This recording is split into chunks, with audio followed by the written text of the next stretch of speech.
Okay, so guys, now we are on the last stage of this chapter. जो second chapter अपना चल रहा था मटेरियल कॉस्टिंग, उसका अपन लास्ट स्टेज के ऊपर है. अब एक लास्ट कंसेप्ट आपका बचा है, वो है वैल्यूएशन ऑफ मटेरियल इशू. ठीक है, valuation of material issue. Sir इसका मतलब क्या होता है? देखो, अपन ने चैप्टर को कैसे पढ़ा. सबसे पहले अपन ने पढ़ा कि जो भी स्टॉक अपने पास, जो भी स्टॉक अपन परचेज कर रहे हैं, उसकी वैल्यू अपने को क्या करनी है. ठीक है, उसको कैसे रिकॉर्ड करना अपने को. ठीक है, वो हो गया. उसके बाद फिर अपन गए कि स्टॉक लेवल कितना रखना है, ऊपर नीचे वो अपन फॉर्मूलेस देखे थे अपन ने. Minimum level, maximum level, stock का लेवल क्या क्या रखना है अपन ने, वो पढ़ा था. ठीक है, वो हो गए. और उसके बाद फिर अपन ने एक ABC एनालिसिस वाला पार्ट देखा था. अपन ने ABC एनालिसिस वाला देखा था, वो हो गया था. और उससे पहले अपन ने छोटा सा पार्ट एक और, हाँ मेनली ABC वाला पार्ट ही था. हाँ ठीक है, उसके अंदर मेनली ABC और एक इन्वेंट्री स्टॉक आउट वाला कंसेप्ट देखा था, जो इंपॉर्टेंट क्वेश्चन भी था, वो हो गया. और अब अपना एक मेन रहेगा वैल्यूएशन ऑफ मटेरियल इशू. मतलब सीधा साधा मतलब क्या है, देखो आप ना क्या करते हो कि अपनी कंपनी के लिए कोई भी मटेरियल आप खरीदते हो. ठीक है, मान लीजिए कि आपकी कंपनी के लिए आप बहुत सारा मटेरियल परचेस करते हो. मान लीजिए कि ये आपकी कंपनी, ठीक है, कंपनी के अंदर मान लो कि अब आपको स्टॉक में बहुत सारा अलग अलग पर्टिकुलर आइटम चाहिए, तो आपने अलग अलग मटेरियल परचेज कर लिया. मान लो आपकी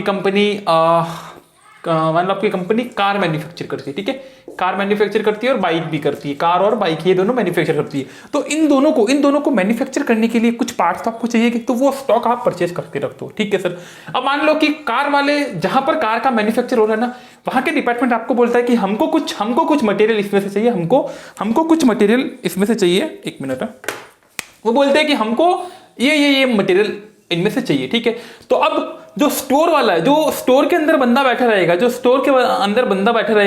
ठीक है, अब ये आपका जो इश्यू डिपार्टमेंट होगा, ये मटेरियल कार वाले को दे देगा कि जाओ और तुम कार बनाओ. लेकिन अब ये क्या करेगा कि जो मटेरियल इसके पास से गया ना, ये उसकी वैल्यूएशन तो करेगा कि भाई साहब जो मटेरियल मैंने आपको दिया उसकी वैल्यू क्या है.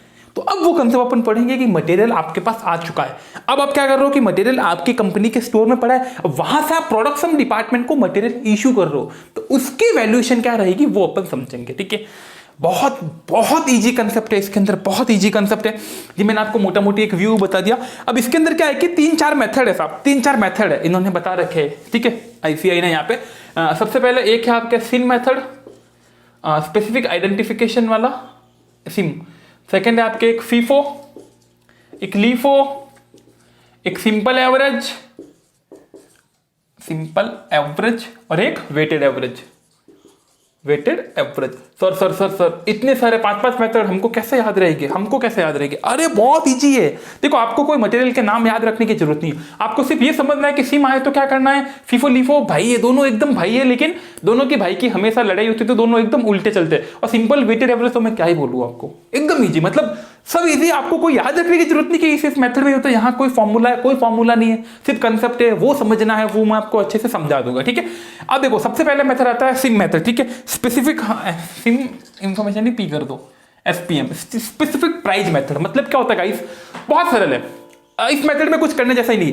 ये मेथड क्या बोलता है कि देखो, आपका जो स्टोर में इतना सारा आइटम पड़ा, इतना सारा गुड्स पड़ा, इसमें से कुछ पर्टिकुलर गुड्स किसी पर्टिकुलर कॉस्ट के ऊपर जा रहा है ना. मतलब एक कॉमन नहीं बन रहा. ठीक है, मान लो कि इसमें से यार एक गुड से ये सिर्फ कार के ऊपर जा रहा है, तो वो मतलब एक स्पेसिफिक आइटम के लिए जा रहा है, एक स्पेसिफिक कार के लिए जा रहा है. तो उस पर्टिकुलर प्रोडक्ट की जो कॉस्ट है ना, उस एक पर्टिकुलर प्रोडक्ट की कॉस्ट है, वो कार वाले को आप चार्ज कर लो. मतलब इसके अंदर आपको क्या है कि देखो, बाकी में तो क्या होगा कि बहुत सारे अलग अलग प्रोडक्ट्स रहेंगे, तो उसमें से कुछ प्रोडक्ट जाएंगे, कुछ अलग अलग. मान लो कि 2 प्रोडक्ट इस कैटेगरी में चले गए, 2 प्रोडक्ट इस कैटेगरी के चले गए, 2 इस अलग अलग कैटेगरी के प्रोडक्ट और अलग अलग कैटेगरी के ऊपर वापस जाते हैं. लेकिन इस मेथड में क्या होता है, एक आइडेंटिफाइबल, एक पर्टिकुलर प्रोडक्ट रहेगा जिसकी कॉस्ट इजीली आइडेंटिफाई रहेगी, वो निकालकर एक पर्टिकुलर ऐसे प्रोडक्ट को बनाने के लिए जाएगा जहां आप कॉस्ट इजीली आइडेंटिफाई कर सकते हो. मतलब इसके अंदर ज्यादा कुछ झोल झंझट नहीं रहेगा, सीधा लिखा रहेगा कि ये प्रोडक्ट है, उसी प्रोडक्ट को बनने के लिए जाएगा. ये एक प्रोडक्ट का मटेरियल है, उसी प्रोडक्ट को मटेरियल के बनने के लिए जाएगा, तो उसकी पूरी की पूरी कॉस्ट है ना, जिसको बनने के लिए जा रहा है उसको चार्ज कर लो. ये मेथड यहाँ खत्म. देखो ICI ने भी सीधा लिखा है. क्या लिखा है, this method is useful specifically when material are purchase for a specific job और वर्क ऑर्डर। मतलब वही कि कार के अंदर मैंने आपको बताया कि कार है, ठीक है, अब कार के अंदर एक पर्टिकुलर जॉब करना, मान लो कि कार के अंदर सीट्स लगानी है, किसी सिर्फ एक सीट लगानी है, या फिर मान लो कि कार के अंदर एक नया कुछ फंक्शन है, जैसे आपको पता होगा कि नई कार्स के अंदर वायरलेस चार्जिंग वाला फंक्शन आ रहा है, ठीक है, आपका मोबाइल वायरलेस चार्जिंग, तो वो पर्टिकुलर मान लो कि 10 कारों के अंदर वो पर्टिकुलर फंक्शन लगाना है, तो उस फंक्शन को लगाने के लिए आपने कुछ मटेरियल परचेज किया, 10 वायरलेस चार्ज के लिए जो मशीन थी वो परचेज की, और वो उसी स्पेसिफिक की कार, उसी 10 कार के लिए जा रहा है, तो वो जो कॉस्ट है वो टोटल जो कॉस्ट है वो उन्हीं 10 कारों के ऊपर चार्ज कर लो। That's it. मतलब ये एक एवरेज के लिए देता है, किसी स्पेसिफिक प्रोडक्ट के लिए खरीदा गया कुछ आइटम है तो वो उसी के लिए उसी के ऊपर चार्ज हो जाएगा। ये है सीन। फिर बात आती है FIFO method, LIFO method. FIFO का मतलब क्या है? First in first out. जो पहले आएगा, जो पहले अंदर आएगा वही पहले बाहर जाएगा। फर्स्ट इन फर्स्ट आउट, पहले आप आए तो आप ही पहले बाहर जाओगे, ठीक है। फिर आता है लिफो। लिफो का मतलब क्या है? Last in first out. जो सबसे पहले आया ना वो सबसे लास्ट में जाएगा, और जो सबसे लास्ट में आया ना वो सबसे पहले जाएगा, ठीक है। ये दो मेथड रहते हैं सर, लेकिन अब इनमें करना क्या है? देखो इनकी थ्योरी वैसे भी बहुत छोटी रहती है, बट मैं आपको क्या करता हूँ एक एग्जांपल के थ्रू ये पूरा के पूरा मेथड, ये लिफो और फीफो दोनों इस एक एग्जांपल के थ्रू मैं आपको समझा देता हूँ, ठीक है। आइए, तो ये एग्जाम्पल है, आप नोट कर सकते हो, या आपके आईसीआई का एग्जाम्पल है। ये आईसीआई का एग्जाम्पल, आई थिंक, हाँ, एग्जाम्पल नंबर 13 है। एग्जाम्पल नंबर 13 है, पेज नंबर 2.49 के ऊपर। ये वही एग्जाम्पल अपन यहाँ कर रहे हैं। अरे बहुत बहुत सरल है। लिफो फीफो तो अगर आपके एग्जाम में क्वेश्चन आ गया ना तो मतलब फोकट के मार्क्स होंगे, वो फ्री के मार्क्स। आइए पहले इस एग्जाम्पल को समझ लेते हैं, क्या लिखा क्या है। देखो एग्जाम्पल में क्या लिखा हुआ है यहाँ पर कि पर्टिकुलर, मान लो कि एक तारीख को, ठीक है, आपकी कंपनी के लिए एक अप्रैल को कुछ स्टॉक पड़ा है, 1 अप्रैल को कुछ स्टॉक पड़ा है, वो है 100 यूनिट्स जिनकी कॉस्ट है 5 रुपए पर यूनिट की, ठीक है। 5 रुपए पर यूनिट की 100 यूनिट्स आपके गोडाउन के अंदर पड़ी है, 5 रुपए पर यूनिट है, मतलब ये आपका वेयर हाउस है, ठीक है। इसके अंदर पहले 100 क्वांटिटी पड़ी है, 100 क्वांटिटी पड़ी है जिनकी 5 रुपए की कॉस्ट है, ठीक है सर। फिर क्या हुआ? 5 अप्रैल आई, 300 यूनिट आपने, ये देखो ये क्या है, यहाँ क्या लिखा हुआ है? परचेज। मतलब आपने ये परचेज किया, 3 परचेज की, ये इशू किया, ठीक है। अपने को क्या परचेज और इशू तो चलना, बट अपने को मेन पहले डेट लेनी है। तो देखो सबसे पहले 5 अप्रैल, 8 अप्रैल, 12 या 6, 10, 14, तो सबसे पहले आएगी 5 अप्रैल को आपने 300 यूनिट खरीदा, तो यहाँ आपके 300 यूनिट, मैं इसी पेन से लिख लेता हूँ, 300 यूनिट आपके यहाँ और आ गई, 300 यूनिट आपके यहाँ और आ गई, उनकी कॉस्ट कितनी थी? 6 रुपए से, ठीक है सर। फिर क्या हुआ? 500 और खरीदे, लेकिन देखो ये 8 तारीख है, 5 के बाद 8, 6, 7 कुछ है कि हाँ ये रही 6, तो आपने 5 तारीख के बाद में 6 तारीख को कुछ इशू कर दिया, कुछ यूनिट्स आपने इशू कर दिया, ठीक है सर जी। इन्हीं में से कुछ यूनिट आपने इशू कर दिया 250। अब देखो गाइस, अगर आपका फीफो मेथड है ना तो वो फर्स्ट इन से बाहर करेगा, जो पहले आया था। पहले कौन आया था? पहले उस स्टॉक पड़ा था, तो पहले 100 यूनिट स्टॉक में से जाएगी, बाकी दूसरी परचेज में से जाएगी। यही लिफो है तो पूरा के पूरा सेकंड में से जाएगा। एक छोटा सा मैंने ओवरव्यू दिया, अपन सीधा के सीधा सॉल्यूशन से मैं आपको समझाता हूँ, वहां से आपको बहुत अच्छे से समझेगा। आइए देखो सिंपल क्या है कि आईसीआई ने तो क्या कि एक छोटी सी टेबल बना के इसको सॉल्व किया है। अपन क्या करेंगे कि एक बड़ी टेबल बना के करेंगे जो आपके लिए बहुत इजी होगी, ठीक है। तो सबसे पहले, हाँ, इस टेबल के अंदर आई थिंक 4 पार्ट आपको करने पड़ेंगे।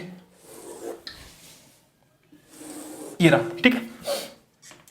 अब इसके अंदर ये छोड़ो, अब इसके अंदर आपको क्या लिखना है? सबसे पहले ये तो हो गया ओपनिंग स्टॉक, या आप लिख सकते हो, या फिर आप ओपनिंग नहीं लिखो तो भी चलेगा। क्या देख लेते हैं कि बिना ओपनिंग से भी काम हो सकता है क्या? हाँ, बिना ओपनिंग से भी काम हो सकता है मेरे हिसाब से। अब ओपनिंग नहीं लिखोगे तो भी चल जाएगा, वो आपकी ज़्यादा लेंथ हो जाएगी, ठीक है। यहाँ आप मतलब पर्टिकुलर लिख दो, छोड़ो, यहाँ पर्टिकुलर के अपन लिखेंगे क्या क्या हो रहा है, ठीक है। यहाँ आप क्या लिखोगे? पर्टिकुलर हो गया, यहाँ आप लिखोगे परचेज, यहाँ आप लिखोगे इश्यू, यहाँ आप लिखोगे बैलेंस, ठीक है। अब इन तीनों में 3-3 कॉलम बन जाएंगे। सर 3 कॉलम क्यों? क्योंकि क्वांटिटी, रेट और अमाउंट का बनेगा, ठीक है। Quantity, rate, amount, quantity, rate, amount, ये बन गया। ये है क्वांटिटी, यहां आएगी क्वांटिटी, यहां आएगी रेट, यहां आएगी अमाउंट, ठीक है। तीनों के अंदर सेम, मैं क्यूआरए सिंपली लिख रहा हूं, ये आपको एक टेबल बनानी है। सर टेबल में क्या क्या दिमाग लगाना है? कुछ भी दिमाग नहीं लगाना। देखो यहाँ भी क्या हो रहा है कि परचेज और इश्यू, तो अपन भी क्या करेंगे, पर्टिकुलर एक में तो कुछ लिख लेंगे, फिर क्या होगा परचेज, एक तो आप परचेज करो, मेन कॉलम 4 होगा, पर्टिकुलर छोड़ो, परचेज एक आपका इश्यू हो गया, एक आपका बैलेंस हो गया, कि परचेज कितनी करते हो, इश्यू कितनी करते हो, बैलेंस कितना रहता है, ठीक है वो। अब इसके अंदर क्वांटिटी रेट अमाउंट की भाई कितनी क्वांटिटी आप करते हो, किस रेट से करते हो, कितना अमाउंट रहता है, ठीक है। ये अपन सिंपली सबसे पहले पर्टिकुलर, ठीक है। सबसे पहले क्या है, एक चार का आपका स्टॉक का, तो सबसे पहले यहाँ आप डेट का भी कॉलम डाल सकते हो पर्टिकुलर से पहले, इफ यू विश डेट का भी कॉलम डाल सकते हो। तो मैं लिखता हूँ 1/4 को क्या था आपका स्टॉक पड़ा था, ठीक है। तो परचेज इश्यू कुछ नहीं आएगा, सीधा बैलेंस में आएगा। स्टॉक मतलब बैलेंस ही पड़ा साहब, तो सीधा बैलेंस में आएगा। बैलेंस में क्वांटिटी कितनी अब बताओ क्वांटिटी कितनी, 100, तो मैं क्वांटिटी में लिख दूंगा 100, रेट कितनी है 5, अमाउंट कितना हो जाएगा 500, दैट्स इट, खत्म। 1 तारीख के बाद में नेक्स्ट कौन सी डेट है, 5, 8, 12, 6, 10, 14, 5, आई थिंक 5 आ रही है, आपको भी लग रहा है 5 आ रही है, तो मैं लिख दूंगा 5/4, यहां मैं लिख सकता हूं बैलेंस यहां, और यहां मैं लिख दूंगा परचेज, ठीक है। कितने यूनिट परचेज किया आपने, 300 यूनिट आपने की, जिसकी 1 यूनिट की कॉस्ट है 6 रुपीज। क्या ये मैं कहां पर लिखूंगा, देखो अब ये क्या है, 5 तारीख को जो मैंने लिया ना, ये कहां लिया परचेज, तो मैं परचेज के अंदर जाकर लिख दूंगा, मैं परचेज के अंदर जाकर ये सीधा के सीधा लिख लूंगा। तो मैं परचेज में पहुंचूंगा, कितनी है 300 यूनिट 6 रुपीज से, तो ये देखो सीधी क्वांटिटी 300 यूनिट, रेट 6, अमाउंट हो जाएगा 1800, खत्म। और कुछ है नहीं। अब मैं 5 तारीख को आके बैलेंस भी लिख दूंगा कि मेरे पास बैलेंस कितना रहेगा, कितना बैलेंस रहेगा साहब, एक तो ये 100 वाला बैलेंस रहेगा ही रहेगा, क्योंकि देखो यार डे वाइज स्टॉक निकलता है, तो एक तो ये ऊपर 100 का 500 ये है ये, और दूसरा ये ऐड हो गया 300, 6, 1800। होप यू गॉट इट, ठीक है, समझिए। अब तक अपन ने क्या 1 तारीख का कुछ बैलेंस आपके पास पड़ा था, वो तो रहेगा ही रहेगा। उसके अलावा 5 तारीख को कुछ परचेज किया आपने, 5 तारीख को कुछ परचेज की, तो अब आपका स्टॉक क्या रहेगा, एक तो 100 यूनिट पहले की पड़ी वो, और एक 300 यूनिट ये परचेज की ये, तो 100 यूनिट पहले की पड़ी वो, जिसकी 5 रुपए के हिसाब से 500, 300 ये 6 रुपीज के हिसाब से 1800, खत्म।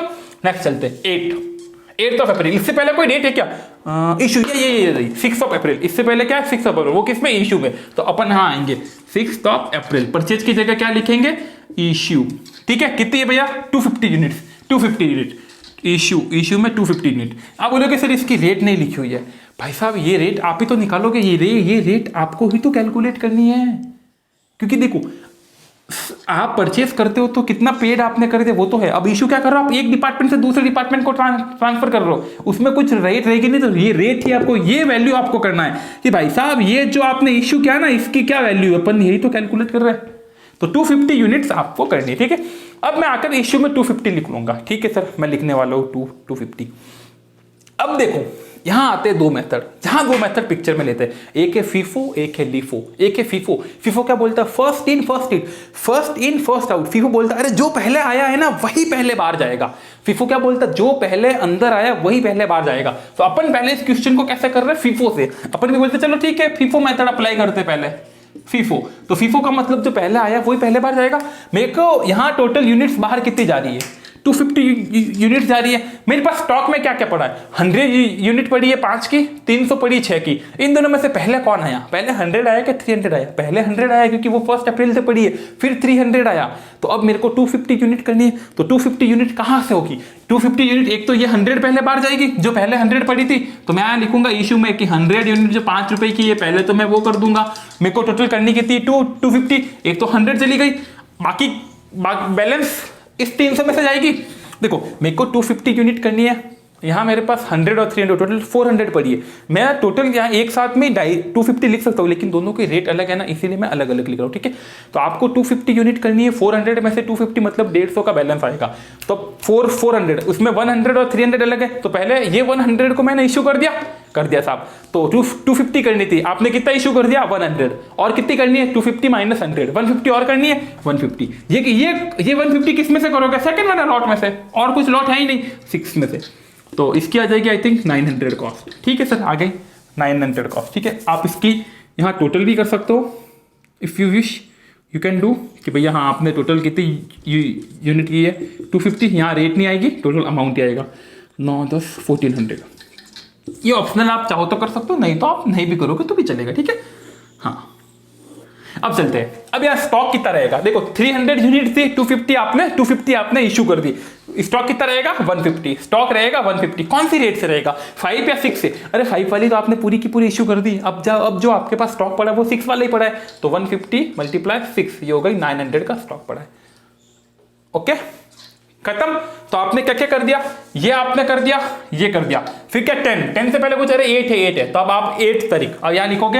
अब थोड़ा सा मैं जल्दी जाऊंगा, 8/4 को क्या लिखा है, परचेज, कितने यूनिट है साहब 500, 7 के हिसाब से, तो 500 मल्टीप्लाई 73500, स्टॉक में क्या रहेगा, एक तो ये 150 पुरानी जो है वो तो रहेगी, तो ये 150 पुरानी है 6 की, 900 की कॉस्ट, एक आपने इस बार नई खरीदी 500 73500, स्टॉक कितना हो गया 150 प्लस 550, 650 का स्टॉक पड़ा है, ये भी आपने कर दिया। फिर 12 से पहले कुछ डेट है, हाँ 10 डेट वाइज चलना है, डेट वाइज आपको सेल परचेज का पहले ध्यान नहीं, पहले डेट को लेना, फिर देखना वो सेल है कि परचेज है, मतलब परचेज है इशू है। तो अब आएगी 10 क्या है भैया, इशू है, तो ये 10 यहाँ लिख दूंगा मैं 10 इशू। कितनी यूनिट है गाइस, कितनी है 400, कितनी है 400, मेरे पास स्टॉक में कितनी है 150 प्लस 500 650 टोटल यूनिट पड़ी है, उसमें से 400 जाएगी तो स्टॉक कितना रहेगा 250, ये तो आपको समझा। अब मेरे को 400 इशू करना है, मैं किसमें से करूंगा 400, फर्स्ट इन फर्स्ट आउट, जो पहले आया वो पहले जाएगा, तो फर्स्ट इन सबसे पहले मेरे को 400 करनी है, तो यहां आकर देखो फर्स्ट इन मतलब पहले ये 150 आई थी, फिर ये 500 आई, क्योंकि ये 150 देखो यहां आई थी, इसमें से है, मतलब आपको यहां से चलना है कि पहले जो है वो पहले जाएगी, ठीक है। टोटल करनी 400, तो एक तो ये 150 चली जाएगी, इशू में करूंगा, एक तो ये 150 आपकी चली गई यार, एक क्या है कि यहाँ लाइन खींच देता हूँ ना,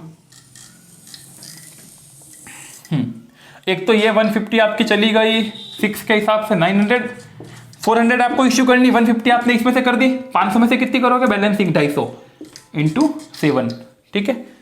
हाँ ये कितना आएगा 250 मल्टीप्लाई 7 1750, ठीक है। अब आप इशू की टोटल भी कर सकते हो, ये हो गई 2650, यहाँ 500 150 की 150 चली गई, 500 में से 250 चली गई, स्टॉक में कितनी रहेगी 250 7 के हिसाब से 1750, तो ये 10/4 वाली भी कंप्लीट। अब चलते हैं नेक्स्ट क्या है 12 या 14, 12 600 आपने परचेज की 8 के हिसाब से, ठीक है। तो मैं यहाँ आऊंगा, यहाँ मैं लिख दूंगा परचेज में क्वांटिटी में कितनी लिखूंगा 600, ये लो साहब 600 8 के हिसाब से 4800, ओके। इशू कुछ है नहीं, इस डेट वाइज चलना, ठीक है। 12 को कोई इशू है नहीं, तो अब मेरा स्टॉक कितना रहेगा, एक तो जो 250 पहले का पड़ा है वही, तो एक तो 250 पड़ा है 7 का 1750, और दूसरा ये इस बार आ गया 600 आ गया 600 8 का 4800, ठीक है खत्म। नेक्स्ट चलते साहब, ये हो गई थी आपकी 12, नेक्स्ट डेट कौन सी आपके 14, नेक्स्ट है ये 12 हो गई, अब ये 14 कितनी है 500 यूनिट आप इशू कर रहे हो, कितने यूनिट इशू कर रहे हो 500, आओ साहब 500 कर रहे हो, आपके पास स्टॉक में कितनी, एक तो 250 पहले वाली है, फिर 600, तो पहले 250 में से होगी, तो पहले जो भी इशू होगी वो 250 में से होगी, वो हो गई 250 मल्टीप्लाई 7 1750। अब आपको टोटल इशू कितनी करनी है 500 में से 250 तो ये हो गई, अब आपको 250 और करनी है, वो किस में से होगी इस 600 में से होगी, ठीक है समझ रहे हैं आपको। तो ये 250 हो गई इस 600 में 8 में से, तो 250 multiply 8, think it will come 2350, balance कितना रहेगा 250 तो पूरी चली गई, 600 में से 250 चली गई, 250 ये पूरी चली गई, और 600 में से ये 250 चली गई, तो यहाँ रहेगा 350 मल्टीप्लाई 8 के हिसाब से रहेगा। इसकी कैलकुलेशन कितनी आती है 2800, ये हो गया क्वेश्चन यहाँ पर, ये क्वेश्चन यहाँ पर हो गया, ठीक है। अब देखो इधर जाना हो, क्या अपन ने क्या किया, सबसे पहले तो पूरा क्वेश्चन वापस समझा रहा हूं मैं। अपन ने क्या किया गाइस, अपन ने क्या किया कि पहले तो कॉलम बना दिया कि पर्टिकुलर तो रहेगा डेट, इससे पहले आप लिख सकते हो, फिर आपने परचेज किया, इशू किया, बैलेंस, और इन तीनों में क्वांटिटी रेट अमाउंट को कॉलम डाल दिया। सबसे पहले स्टॉक पड़ा तो वो अपन ने बैलेंस करके स्टॉक में यहाँ पर लिख दिया, फिर अपन गए थे कि अपन को अब डेट वाइज चलना है, पहले कौन सी डेट आती है सबसे पहले 5 अप्रैल आती है, 300 यूनिट आपने 6 से खरीदा, तो ये मैंने लिख दिया परचेज के अंदर 300 × 6 टोटल ये हो गया अमाउंट। अब मैं इसी दिन जाकर देखूंगा स्टॉक कितना कितना रहेगा, 100 तो पहले की पड़ी तो ये रही, 100 पहले की पड़ी, फिर 300 ये, तो 100 और 300 दोनों की रेट अलग है, इसलिए मैंने अलग अलग लिखा। रेट सेम होती तो मैं उनको मिलाकर भी लिख सकता, खत्म। फिर 5 तारीख के बाद में 6 तारीख आती, यहाँ 250 यूनिट को इशू किया जा रहा है तो मैं 250 यूनिट को इशू करूंगा, लेकिन 250 यूनिट को मैं कैसे करूंगा, ये मेथड है FIFO, first in first out, जो पहला है वो पहले बार जाएगा। पहले कौन आया था, ये 100 है तो पहले इस 100 में से ये 100 पहले ये इशू हो गई, 100 इंटू 500 इशू हो गई, मेरे को करनी थी 250, उसमें से मैंने 100 ये कर ली, अब रहेगी 150 में किस में से करूंगा, जो पहले ये 100 इशू हो गई, फिर इस 300 में से 150 करूंगा तो ये टोटल आ गई, ये मैंने यहाँ कॉस्ट लिख दी, जो टोटल करी उसकी मैंने कॉस्ट लिख दी। फिर बैलेंस कितना रहेगा, 300 में से 150 मेरा अगर जाता है तो 150 का बैलेंस रहेगा, 150 इंटू 6 जो लास्ट पर रहेगा उसकी रेट लेकर मैंने स्टॉक लिख दिया, खत्म। 6 तारीख का हो गया। अब मेरा 8 तारीख का, तो सेम मैं यहाँ लिख दूंगा, 500 आ गई, बैलेंस कितना 150 और 500, ये टोटल यहाँ बैलेंस आ गया। फिर नेक्स्ट इशू कब हो रहा, 400 10/4 को, तो ये रहा 10/4 को 400। अब मेरे पास स्टॉक कौन कौन सा, अब मेरे पास स्टॉक है, अब मेरे पास स्टॉक है ये दो, एक तो 150 है स्टॉक में और एक है 500। स्टॉक में दो चीजें, एक तो 150 और एक 500, ठीक है। अब मैं सबसे पहले भाई ये 150 करूंगा, फीफो है भाई साहब, तो सबसे पहले ये 150 करूंगा, 150 इंटू 6 900 वो चली गई, मेरे को करनी थी 400, उसमें से 150 गई, अब मेरे को कितनी करनी 250, तो बाकी की मैं 250 जो दूसरा वाला है 500 उसमें से कर लूंगा, बैलेंस रहेगा 250, खत्म।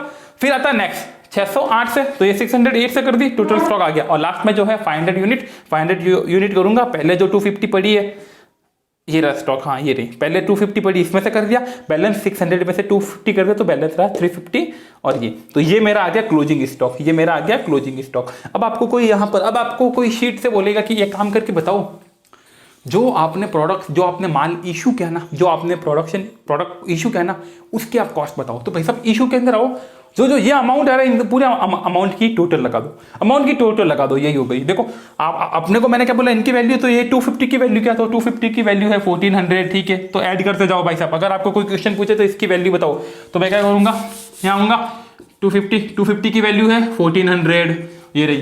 फिर 400 इशू क्या, उसकी कॉस्ट है ये रही 2650, तो मैं बोलूंगा 2650। फिर 500 इशू क्या, इसकी कॉस्ट है 3750, तो ये 3750, ये आपकी टोटल कॉस्ट आ गई। इनको आप ऐड कर लो, ये आपकी टोटल कॉस्ट हो जाएगी 7800, खत्म। तो अब यहां पर दो चीज, फीफो के हिसाब से आपकी कॉस्ट ऑफ इशू कितनी आई 7800 और क्लोजिंग स्टॉक कितना आया, ये रहा 2800 अमाउंट के टर्म्स के अंदर, ठीक है, खत्म। अब आप वही एग्जांपल पे आ जाओ, जो एग्जांपल ये मैंने लिया था ना, उसी पे आ जाओ। उन्होंने शायद ये भी पूछा, आओ एग्जांपल नंबर 13 पे आओ। उन्होंने पूछा है कि आप फीफो से वैल्यू ऑफ मटेरियल कंज्यूम बताओ, स्टॉक बताओ। तो इन्होंने भी देखो पहले फीफो क्या है, हाँ साहब, उसके अंदर सेम देखो, आपके आंसर भी सेम आ रहे होंगे, आ जाओ 2800 का वहां पे आ रहा है, और ये इन्होंने ये वाला कहाँ लिखा फिगर, ये रहा 7800, दोनों फिगर मैच हो रहा है, ठीक है। तो ये क्वेश्चन ने जो पूछा है वो अपन ने कर दिया यहाँ पे। अब ये तो हो गया फीफो मेथड, अब बारी आती है लिफो मेथड की, अब बारी आती है लिफो मेथड की, ठीक है। अब देखो, अब लिफो मेथड बहुत सिंपल जाएगा। लिफो में क्या होगा गाइस, लिफो में क्या होगा, लिफो इसके अंदर क्या होगा, जो बाद में आया वो पहले इशू होगा, जो बाद में आया वो पहले इशू होगा, ठीक है। तो बैलेंस तो सेम रहेगा, बैलेंस पहला में 400 है, बैलेंस तो सेम रहेगा, परचेज भी सेम आ गई, यहाँ इशू में चेंज होगा, यहाँ इशू से चेंज होगा, है ना। तो मैं क्या करता हूँ कि ये वाला पार्ट मिटा देता हूँ, ये वाला पार्ट मिटा देता हूँ, बाकी तो पार्ट आपके काम आएगा। तो देखो, परचेज लिफो हो या फीफो, परचेज में तो कोई चेंज होगा नहीं, परचेज तो सेम प्राइस पे होगी, ठीक है। जो चेंज होगा वो इशू के अंदर चेंज होगा।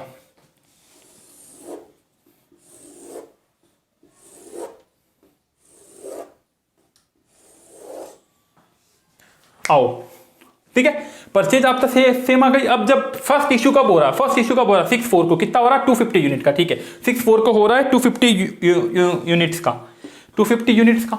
अब मेथड कौन सा, लिफो, लिफो मतलब जो लास्ट में है वो पहले इशू होगा, ठीक है। 250 यूनिट इशू करो, यहाँ 100 और 300, पहले कौन आया 100, फिर कौन आया 300, मेथड कौन सा है, लिफो, मतलब जो पीछे से है उसको करो, पीछे से कौन आया 300, तो पूरी की पूरी 250 यूनिट इस 300 में से इशू होगी, ठीक है। तो ये इशू यहाँ 250 यूनिट इशू होगी, किसमें से होगी, इस 300 में से होगी, कितनी 6 की रेट से, तो ये आई थिंक 1500 रुपये आ जाएगा, हाँ आना तो उतना ही चाहिए, हाँ ठीक है 1500 आ जाएगा, ठीक है। अब बैलेंस क्या रहेगा, एक तो ये 100 जो ओपनिंग पड़ा वो तो एच रहेगा, 100 इंटू 500, और इस 300 में से 250 चला गया, यहाँ रहेगा 50 इंटू 6 300, खत्म। हाँ, ये आपका स्टॉक रह गया। फिर आपने परचेस की, परचेस की 500, 7 के हिसाब से 3500, ठीक है सर, आपने परचेस की। परचेस के बाद कितना स्टॉक रहेगा, अब देखो यहाँ स्टॉक कितना, पहले तो एक तो ये 100 का स्टॉक रहेगा, 100 इंटू 500 का, फिर ये 50 का स्टॉक रहेगा, 50 इंटू 6 300 का, ठीक है। फिर अब आपने ये नई परचेज की तो यहाँ नई परचेज आएगी, 500 इंटू 7 3500 का स्टॉक रहेगा। ये आपका टोटल स्टॉक रहा, ठीक है। कब रहा, इस परचेज के बाद में, ठीक है सर। तो आज 4 की परचेज भी हो गई। अब चलता है नेक्स्ट इशू। नेक्स्ट इशू बोलता है 400 यूनिट्स का। नेक्स्ट इशू करेंगे 400 यूनिट्स का। ये स्टॉक है लीफो, मेथड कौन सा, LIFO, last in first out, जो सबसे पीछे से आया ना, कौन है 500, इसमें से ही पूरी की पूरी 400 इशू हो जाएगी। इशू में लिखेंगे 400, किसमें से होगी, इस 500 में से। रेट लेगी 72800। अब स्टॉक कितना रहेगा, एक तो जो ओपनिंग स्टार्टिंग का पड़ा है वो तो एज इट इज पड़ा रहेगा, ये 50 भी एज इट इज पड़ा रहेगा, ये 500 था, इसमें से 400 इश्यू कर दी, यहां कितना पड़ा रहेगा, 100 अब पड़ा रहेगा, ठीक है। आई होप ये भी कंप्लीट। नेक्स्ट परचेज आपने की 600 की, तो अब 600 के बाद स्टॉक कितना रहेगा, एक तो ये 100 का, ये 100 का 5 का पड़ा है 500, फिर ये 300, ये 700 का ही है, और ये स्टॉक अब आ जाएगा नया, ओके 6 7 8, यहाँ 100 है तो ये 50 यूनिट वो पड़ी है, 100 वो पड़ी, और ये नया स्टॉक आ गया 600 का, ठीक है। अब आपको इशू कितनी करनी, 500 यूनिट, 500 यूनिट आपको करनी इशू। तो अब आप इशू में करोगे 500 यूनिट। कौन सी करोगे guys, this is the method. ये मेथड कौन सा, LIFO, last in first out. So जो सबसे पीछे से आया उसको उसमें से करेंगे 500, मतलब इस 600 में से पूरी की पूरी 500 जाएगी। कितनी गई 500, क्या रेट है, 8 की रेट से 4000। अब स्टॉक कितना पड़ा रहेगा, एक तो ये सबसे पहले वाला 100 है, ये पड़ा रहेगा, ठीक है। फिर ये 50 है, वो पड़ा रहेगा, फिर 100 है, वो पड़ा रहेगा, और इस 600 में से 500 चले गए तो एक और 100 है, वो भी पड़ा रहेगा। इसकी रेट है 6 7 8 300 700 800, कंप्लीट। अब यहाँ पे ये आपने टैली कर दिया था 7800। अब आप अपन यहाँ करेंगे तो यहाँ आपकी कॉस्ट कितनी आएगी, सबसे पहले आपने 250 इशू किया, उसकी कॉस्ट कितनी है 1500, फिर 400 की कॉस्ट है 2800, फिर 500 की कॉस्ट है 4000। ऐड करो इनको, 4 5 6 7 8 8 300, चेक कर लो, ठीक है। ये और यहाँ कितनी आएगी 2300, क्लोजिंग स्टॉक क्या आएगी 2300 वैल्यूएशन, ठीक है। तो ये आ गई 8300, ये 2300। आई होप आपको ये हो गया, मतलब पूरा के पूरा समझ आएगा। तो गाइस एकदम सिंपल है। फीफो के अंदर जो सबसे पहले यूनिट रहेगी उसी में से इशू होगी, लीफो के अंदर जो सबसे लास्ट में आई उसमें से इशू होगी। ये पूरा के पूरा क्वेश्चन यहाँ पे आपका कंप्लीट होता है, ठीक है।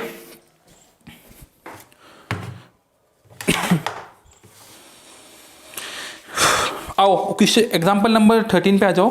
देखो अब मैं आपको एक डेटा लिख के आपको कुछ मेरे को समझाना, और आई थिंक ये आपको हो गया होगा, ठीक है। देखो अपन ने जो किया था ना, पहले क्या फीफो, फिर क्या लीफो। यहां थी भैया मटेरियल कॉस्ट, जो इशू की कॉस्ट ये, और क्लोजिंग स्टॉक, ठीक है। फीफो में आई थिंक ये आई थी 7800, लीफो में आई थी 8300, ठीक है। और यहाँ कॉस्ट आ रही है क्लोजिंग स्टॉक, यहाँ आई थी 28 आई थी आई थिंक, है ना, हाँ 28, और जहाँ आएगी 23 आई है, ठीक है।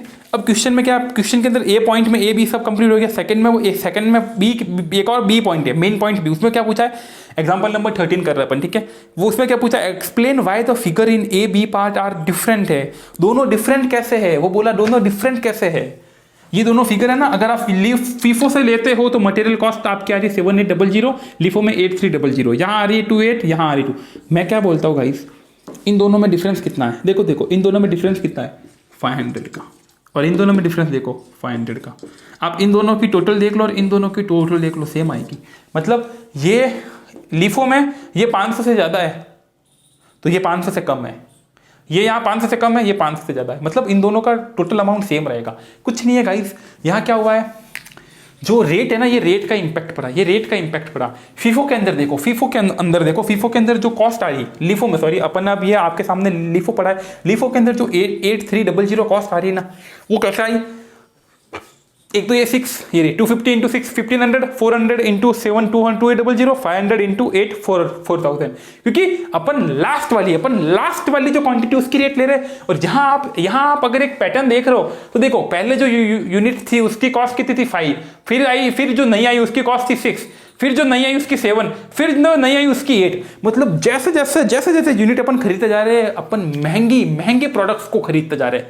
ये जो आप परचेज करते थे, देखो 6 की 7 की 8 की जैसे जैसे आप परचेज करते जा रहे हो वो महंगे की खरीदते जा रहे हो। लीफो में क्या होता है, उल्टा चलता है कि भैया जो लेटेस्ट परचेज है, जो पीछे से आया उसी को दो। तो पीछे से कौन आया, पीछे से 8 वाली आई, 7 वाली आई, 6 वाली आई। तो इसीलिए यहां पर ये जो मटेरियल की कॉस्ट है ना, ये देखो यहां भी रेट ज्यादा आई और ये मटेरियल की कॉस्ट ज्यादा आई। तो यहां देखो इसीलिए ये मटेरियल की कॉस्ट 8300 है। यहां कम क्यों है, वही यहाँ अपन क्या करते हैं, पहले पुरानी रेट यूज करते थे। यहाँ अपन ने पहले 5 की रेट यूज की होगी, फिर 6 की, फिर 7 की, फिर लगे तो 8 की, है ना। तो इसीलिए कम आई। एक और चीज, लीफो के अंदर देखो ये 5 का माल अभी भी पड़ा है। लीफो के अंदर जो स्टॉक है ना, ये देखो ये 5 का माल अभी भी पड़ा, 6 का भी पड़ा है, 7 का भी पड़ा है। फीफो में नहीं पड़ा था, फीफो में 8 का ही माल पड़ा था। इसीलिए फीफो में क्लोजिंग स्टॉक की वैल्यू ज्यादा आई थी। फीफो में क्लोजिंग स्टॉक की वैल्यू ज्यादा है, लीफो में कम है। I hope you got it, ये पूरा के पूरा एनालिसिस और क्वेश्चन, ठीक है। अब आई थिंक एक और क्वेश्चन रहेगा आपका, कहीं तो यहाँ क्वेश्चन नंबर 12, आ जाओ।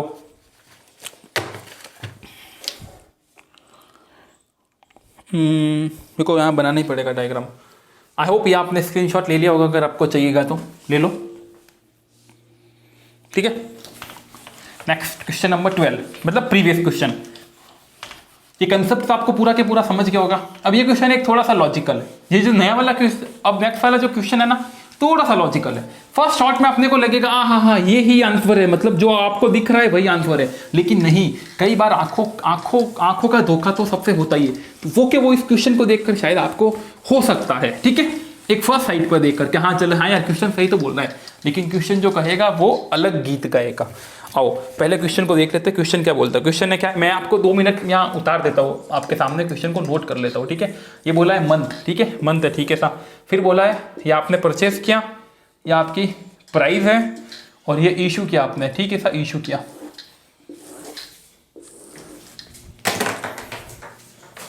मंथ में जनवरी, फरवरी, मार्च, अप्रैल, मई, जून परचेस किया आपने। यहाँ 200, 300,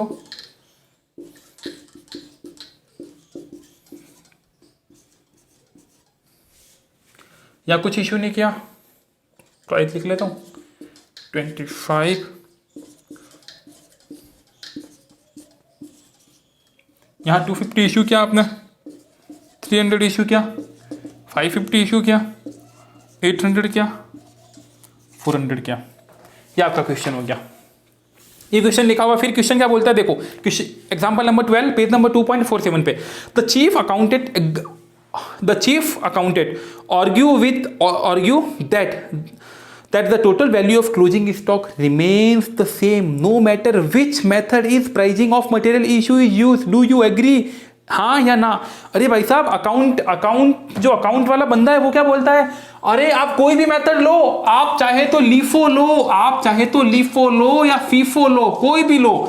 ये जो इशू के कॉस्ट आप निकालेंगे, जैसे मैंने आपको बताई, जो इसके अंदर जो पहला आया वो पहले जाएगा लीफो में, फिर फीफो में जो बाद में है वो पहले जाएगा। तो आप इशू की जो कॉस्ट निकालते हो ना, वो दोनों में सेम रहेगी। मतलब इश्यू की कॉस्ट दोनों में सेम रहेगी और क्लोजिंग स्टॉक भी दोनों में सेम रहेगा। अकाउंटेंट ऐसा बोल रहा है, क्या ऐसा है? अभी अपन ने इससे पहले वाला क्वेश्चन नंबर 13 क्या था, उसके अंदर अपन ने लीफो से भी निकाला, फीफो से भी निकाला, वैल्यू भी निकाली थी। एक में आई थी 7800, दूसरे में 8300। क्या वो दोनों सेम थी? नहीं, वो सेम नहीं थी। तो क्या अकाउंटेंट यहां सही बोल रहा है कि अगर आप दोनों में से कोई भी मेथड यूज करो, अकाउंट जो वैल्यू जो इशू मटेरियल जो इशू कर रहे हो उसकी वैल्यू वो सेम आएगी? क्या अकाउंटेंट सही बोल रहा है? नहीं, अकाउंटेंट बिल्कुल गलत बोल रहा है। कैसा आएगी सेम? अभी तो अपन ने क्या था, तो यहां अकाउंटेंट सही नहीं बोल रहा है। एक बार तो आपको देख के क्वेश्चन यही लगेगा, आप भी यही बोलोगे नहीं यार, क्या मतलब कुछ भी बातें करते जा रहा है कि किसी बीकॉम वाले को बैठा कर आपने अकाउंटिंग के लिए रख लिया, तो वो तो ऐसे ही बोलेगा, उसको क्या पता लीफो फीफो क्या होता है, कॉलेज में शायद उसने पढ़ा भी नहीं होगा। आप भी एक बार यही सोचोगे कि नहीं वैल्यू सेम नहीं होती है, बट यहाँ है ट्विस्ट, यहाँ है कहानी में ट्विस्ट। आप एक बार इस फिगर को देखोगे ना तो उसके बाद देखो, इन जनरल तो ये कभी नहीं होता है। इन जनरल के अंदर तो लीफो और फीफो में कॉस्ट डली की आती है, लेकिन यहाँ जो डेटा जिस सेट के हिसाब से दे रखा है ना, यहाँ अकाउंटेंट सही है, यहाँ अकाउंटेंट सही है। ये जो अकाउंटेंट बैठा है ना वो कोई बीकॉम वाला नहीं, वो सीए ही बैठा है। तो सीए ने इस डेटा को देखा और उसके बाद बोला कि यार ये डेटा ऐसा जमा हुआ है कि यहाँ चाहे लीफो लगाओ या फीफो लगाओ वैल्यू सेम आएगी। कैसे कैसे सर कैसे? आओ मैं आपको बताता हूँ। मान लो पहले आप मेथड यूज करते हो फीफो, ठीक है, अपना फेवरेट। पहले आप फीफो मेथड यूज करते हो। फीफो में क्या जो पहले आया वो पहले जाएगा, ठीक है साहब। यहाँ इश्यू कुछ हुआ नहीं तो 200 यूनिट आई, 200 का 25 का स्टॉक। तो यहाँ मैं आपको बता देता हूँ कि स्टॉक पड़ा, ठीक है। यहाँ अपन ले लेते स्टॉक पड़ा है, मैं यूनिट में आपको बता दूंगा। तो यहाँ 200 आई, 200 तो यहाँ 200 का स्टॉक पड़ा है, ठीक है, सब पड़ा है। फिर आपने क्या किया, 300 को परचेज किया, 300 का परचेज किया और 250 का इशू किया। 300 का परचेज किया, 250 का इशू किया। तो 200 पहले से पड़ा था, 300 आया, तो 200 और 300 कितने हो गए, 500। 250 आपने इशू कर दिया, तो 250 सर इसकी कॉस्ट। लेकिन आप वो अलग अलग करो ना कि ये जो 300 में, ये जो 250 में इशू हुआ है उसमें 200 ये इशू हुआ है, 200 ये इशू हो गया। 250 में जो इशू हुआ पहले फीफो में 200 ये हो गया। अब 300 में से 50 इशू हुआ तो 250 पड़ा। 250 कौन सी रेट का पड़ा है, चॉइस के रेट का पड़ा, ठीक है। फिर क्या हुआ, 425 आपने परचेज किया, 300 आपने इशू किया, ठीक है सर। तो अब आपके पास स्टॉक में क्या रहेगा, एक तो 250 रहेगा और ये 425 रहेगा। ये दो आपको इशू करना 300। पहले कौन सा करोगे, ये 250 करो, ये 250 करोगे, ये 250 आपने इशू कर दिया। 300 में से 250 गया, फिर और कितना करना, 50 किस में से करोगे, इस परचेज में से करोगे। तो 425 में से 50 गया, तो स्टॉक कितना पड़ा आपके 375। रेट क्या है 26, ठीक है सर। इतना स्टॉक पड़ा है। आगे गए, इतना आपने खरीदा, इतना आपने इशू किया। तो ये इशू करना आपको पहले किस में थे, स्टॉक में था। स्टॉक कितना 375, 550 में से 375 गए, पीछे कितना रहेगा 125। 125 किस में से करोगे, इसमें से। तो पीछे ये रहेगा स्टॉक में 350, 23 की माल का, ठीक है। चलते सब 500 खरीदा, 800 इशू किया। 800 इशू करना है तो पहले ये 350 इशू कर दिया, पहले 350 कर दिया। और आप तो 800 में से ये 350 गया, अब कितना इशू करना और 450, वो इस 500 में से करोगे, कितना 50 स्टॉक में पड़ा है 25। अब आपने 600 का माल परचेज किया, ठीक है। अब आपने 600 का परचेज किया और 400 आपने इशू किया। तो जो 600 का आइटम आपने परचेज किया, जो 600 का, एक सेकेंड यहाँ पे ना नील स्टॉक आना चाहिए, कुछ कैलकुलेशन जरूरी है यहाँ पर। आई थिंक एक सेकेंड यहाँ पे नील आना चाहिए। यहाँ पे फिगर तो सही लिखे है क्या, देख लेते। 250, 300, 550, 800, 400, 200, 300, 425, 470, 500। देखो यहाँ 200 था, 200 देखो यहाँ 200 था, फिर 300 आया, आपने 250 इशू किया, 250 यहाँ स्टॉक में रहा, ये करेक्ट है। फिर प्लस 425 आया, आपने 300 इशू किया, 375 ये करेक्ट है। फिर प्लस 475 आया, 550 यूज हुआ, यहाँ पे 300 ही आएगा। ये देखो ये ना कैलकुलेशन, ठीक है। तो यहाँ 300 का स्टॉक रहेगा, यहाँ 300 का ही रहेगा, ठीक है। अब 300 का स्टॉक पड़ा, 500 का ये, फिर आपने आपको 800 का इशू करना है, ठीक है। अब देखो 800 का इशू करना, तो उसमें से 300 तो ओपनिंग स्टॉक में से हो गया। फिर आपको 500 और करना है, 500 आपको और इशू करना है, ठीक है। वो आपने इस परचेज से कर दिया। अब आपके पास स्टॉक कितना बचा, यहाँ 0, यहाँ स्टॉक बचा 0। अब आपके पास यूनिट आपने कितना परचेज किया, 600। अब आपने 600 परचेज किया, उसमें से आपने इशू कितना क्या, 400। स्टॉक पड़ता है 200, ठीक है। ये आपने क्या, लीफो से। मैं क्या बोलता गाइस, आप इसको फीफो से भी, ये आपने क्या फीफो से, ठीक है। मैं क्या बोलता, आप इसको लीफो से भी कर दो। आप इसको अगर लीफो से भी करोगे ना तो भी क्या बोलते हैं आप, बोलिए देखो यहाँ पर ये क्या वैल्यू चेंज आएगी, ठीक है। यहाँ ये 250 रहेगा, उसमें से पहले ये 200 रहेगा, फिर 50 इसमें से रहेगा, ऐसा करके रहेगा। लेकिन आप इस महीने में जाओगे ना, ये जो है ना मई वाला महीना, यहाँ आपका स्टॉक कितना हो जाएगा इस मई वाले में। चाहे आप देखो, क्योंकि देखो स्टॉक आप लीफो लो या फीफो लो, स्टॉक की टोटल क्वांटिटी तो सेम रहती है, टोटल क्वांटिटी तो सेम रहेगी, अमाउंट चेंज होगा कि यहाँ पहले ये वाला इशू होगा, फिर ये होगा, और लीफो में पहले ये इशू होगा, फिर ये होगा। तो रेट चेंज हो रही है, क्वांटिटी तो सेम रहेगी। तो आप कोई भी मेथड से यहाँ पर करोगे ना, तो मई मंथ के अंदर आकर आपका स्टॉक हो जाएगा 0। मई मंथ के अंदर आपका स्टॉक हो जाएगा 0। तो यहाँ स्टॉक कुछ होगा ही नहीं। अब आप जून के अंदर 600 परचेस कर रहे हो और इश्यू कर रहे हो 400। अगर आप FIFO first in first out use करते हो तो भी ये 400 किस में से इश्यू करोगे, 600 में से ही करोगे, क्योंकि यहाँ स्टॉक तो जीरो है। और अगर आप लीफो करते हो तो भी ये 400 इस 600 में से ही करोगे, क्योंकि स्टॉक तो जीरो है। तो इसीलिए इस क्वेश्चन के अंदर चाहे लीफो करो फीफो करो, जो भी आपके स्टॉक की कॉस्ट रहेगी वो 20 रुपीज ही रहेगी और 200 क्वांटिटी ही रहेगी। तो वो टोटल जो भी है 4000 वही आएगा, चाहे लीफो करो या चाहे फीफो करो। आप समझ गए क्यों? क्योंकि जो लास्ट मंथ है उससे एक महीने पहले आपका स्टॉक जो है वो नील हो गया था। तो इसका मतलब अब आपका जो भी क्लोजिंग स्टॉक रहेगा वो इसी परचेज में से रहेगा। इसी परचेज ये है ना, इसी परचेज में से आपका स्टॉक रहेगा, चाहे आप लीफो करो या फीफो यूज करो। ठीक है, तो इसीलिए इस क्वेश्चन के अंदर ये अकाउंटेंट है वो सही बोल रहा है। That's it. फिर मैंने कुछ थ्योरी पूछा है कि आप बताओ कि लीफो क्यों यूजफुल है। तो 2-4 प्राइस है कि लीफो क्यों यूजफुल है। जैसे अभी अपन यहाँ क्वेश्चन देखा था कि पहले 5 का खरीदा फिर 7 का फिर 8 का। तो लीफो में अपन उल्टा चलते तो लीफो में क्या बोलते हैं कि लेटेस्ट प्राइस को आप कॉस्ट में इंक्लूड कर लेते हो, कि आप नीचे से जो लास्ट है उसको करते। तो मान लीजिए कि किसी प्रोडक्ट की प्राइस देखो, पहले 5 रुपीज में खरीदा, फिर 6 में खरीदा, फिर 7 में खरीदा, फिर 8 में खरीदा।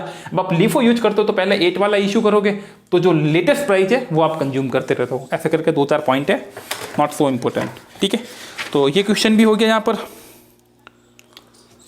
अब चलते हैं, ये बता देता आपको। फिर 2 क्वेश्चन ही रहेगा। अब आओ, और फिर मैंने आपको 2 और बताए थे, सिंपल एवरेज और वेटेड एवरेज। आओ देखो, सिंपल एवरेज में कुछ नहीं है। वो क्या बोलता सिंपल एवरेज कि ये छोड़ो, या आप इशू जो भी कर रहे हो, इशू परचेज, ये डे बाय डे स्टॉक निकालना छोड़ो। आप टोटल इशू और परचेज उनकी रेट का एवरेज निकाल दो, ठीक है। आओ पेज नंबर 2.52 पे आ जाओ, वहां आपके एक एग्जांपल दिया हुआ है सिंपल एवरेज में। देखो क्या बोला कि कुछ परचेज आपने, देखो सिंपल एवरेज क्या बोलता है कि आपने आज दिन तक टोटल जो परचेज की ना उसकी जो रेट है ना, उस रेट का एक एवरेज निकाल दो, और उसी एवरेज से सबको इशू करते जाओ। फॉर एन एग्जांपल उसका ही निकाल देते यार, पहले अपना एग्जांपल लिखा हुआ तो वो काम आ जाता।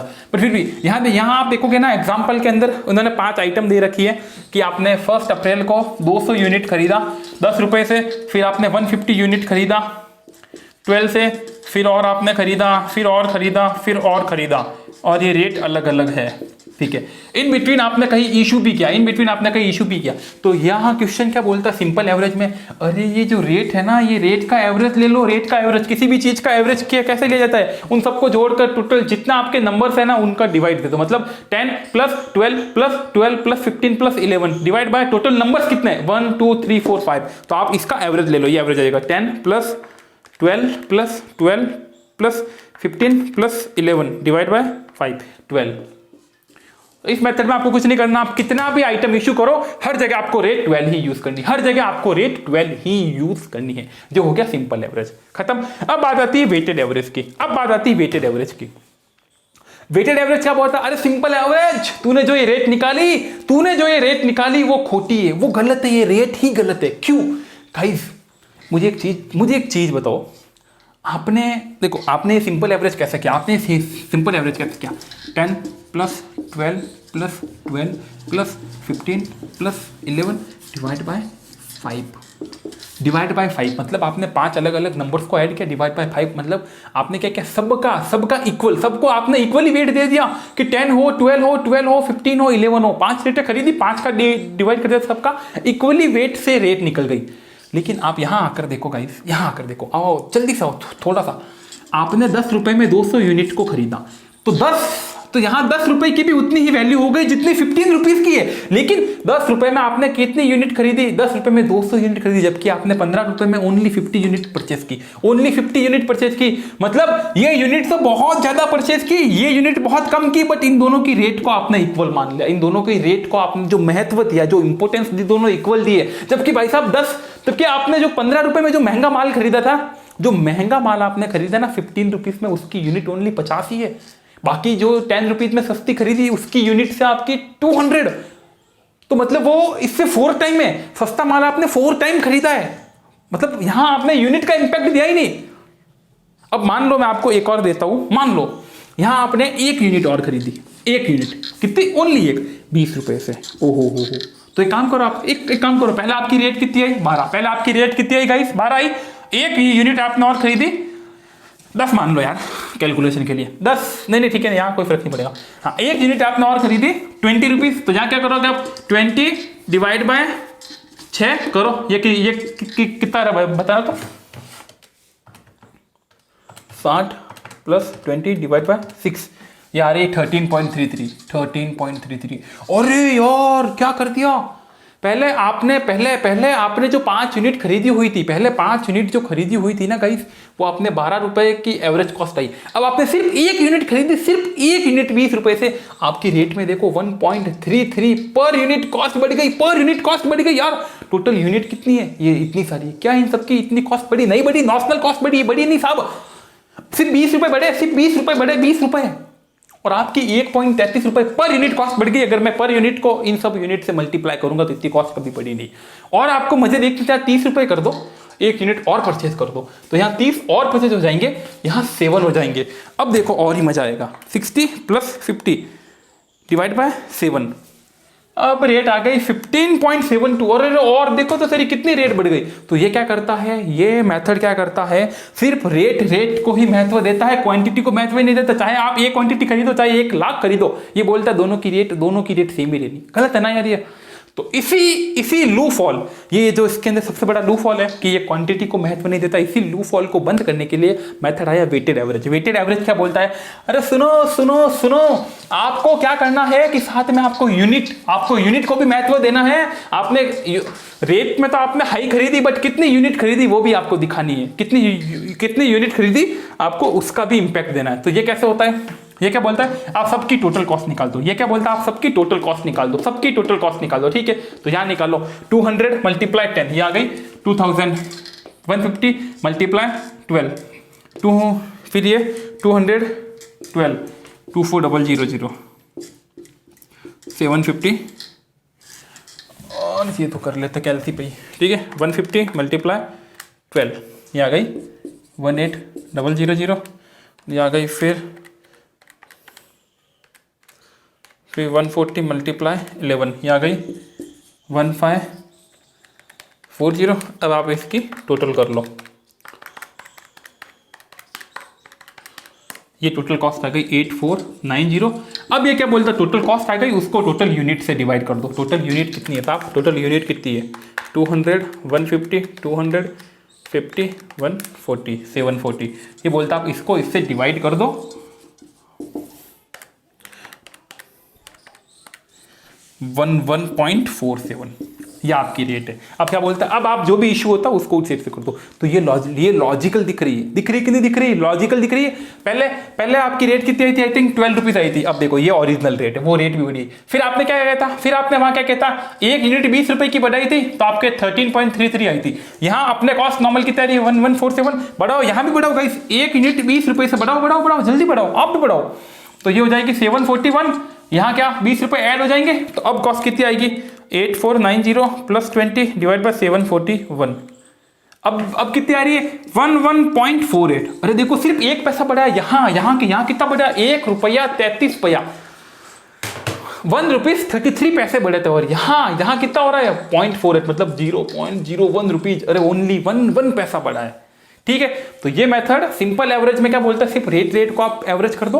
वेटेड एवरेज में क्या बोलता है? क्वांटिटी का भी कंसीडर दो, मतलब आपको हर एक की कॉस्ट निकाल दो, क्वांटिटी इनटू रेट, क्वांटिटी हर एक की कॉस्ट निकाल दो, टोटल यूनिट से डिवाइड कर दो, वो जो रेट आ गई। अब इस रेट को, अब यहाँ से जो भी आइटम आपका इशू होगा, चाहे 200 यूनिट हो, 150, यहाँ फीफो लिफो भूल जाओ।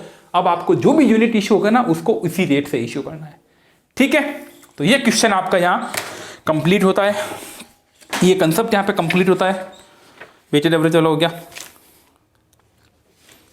अब 2 क्वेश्चंस रहते हैं, अब 1-2 कंसेप्ट और है गाइस। अब आप आओ, थ्योरी के पॉइंट्स ही है, लिख लेता हूँ ना।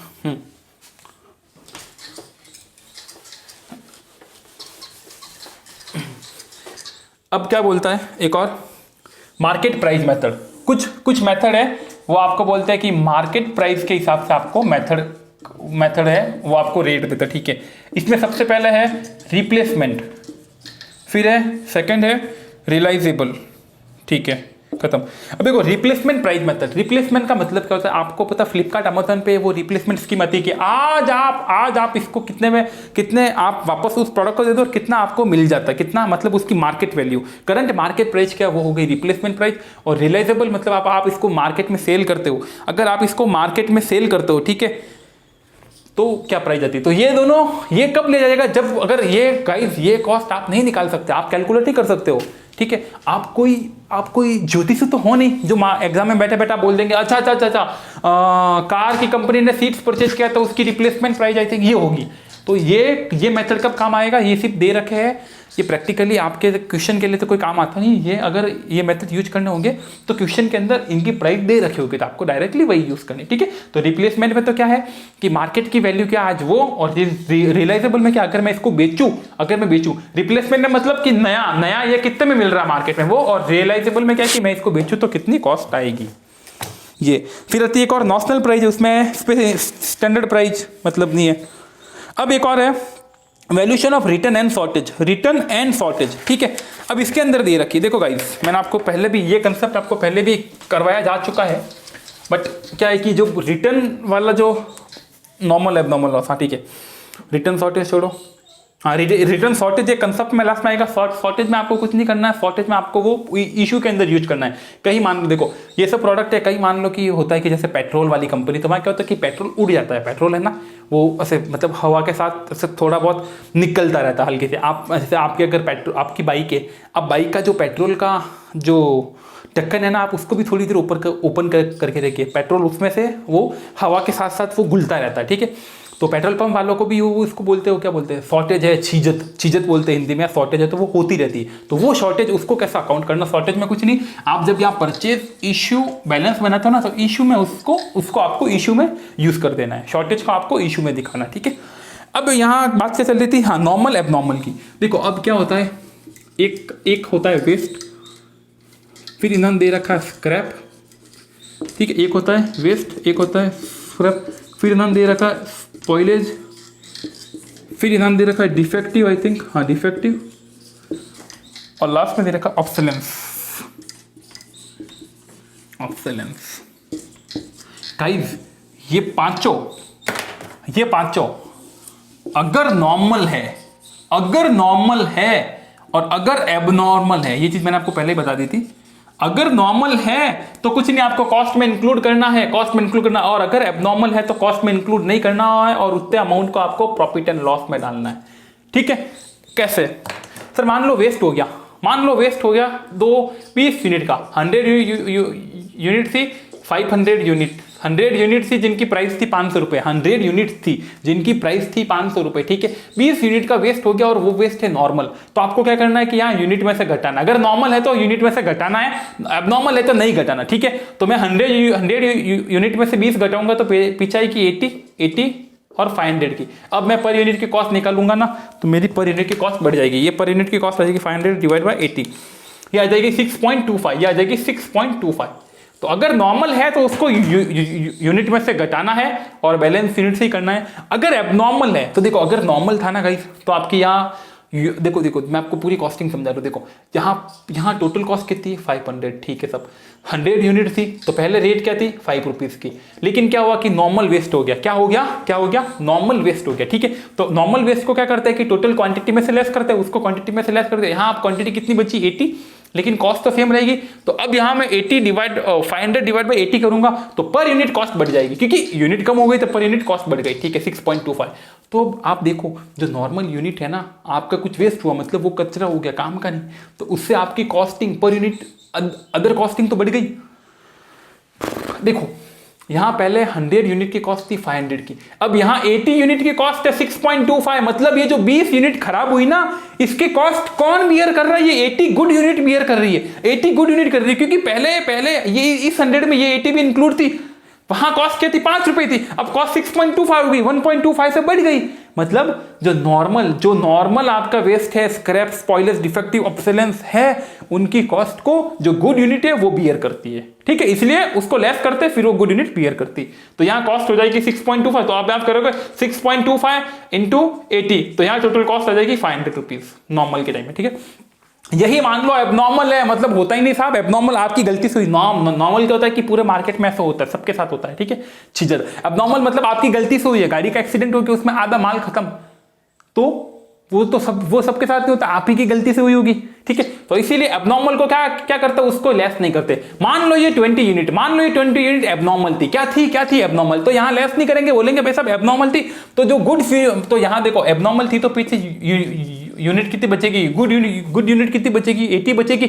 लेकिन गुड यूनिट बोलेगी खबरदार ये नॉर्मल नहीं है, तो इसकी कॉस्ट को हम बेयर नहीं करेंगे। जो 80 गुड यूनिट है वो कहेगी जो 20 यूनिट है वो एबनॉर्मल लॉस है, उसको हम बेयर नहीं करेंगे, क्योंकि ये मालिक आपकी गलती से हुई है, ठीक है। नॉर्मल है तो वो बियर कर लेंगे। देखो यहां नॉर्मल थी पहले, तो वहां 80 यूनिट ने बियर कर लिया, तो 80 यूनिट की कॉस्ट बढ़ गई। यहां 80 यूनिट बोले हम नहीं करेंगे, बियर नहीं करेंगे, तो यहां क्या होगा गाइस कि यहां हम यूनिट में से लेस नहीं करेंगे। तो यहां चाहे वो एबनॉर्मल लॉस हो गया अब, तो यहां यूनिट स्टिल सेम रहेगी 500, और यहां टोटल कॉस्ट 5 रुपीज ही रहेगी।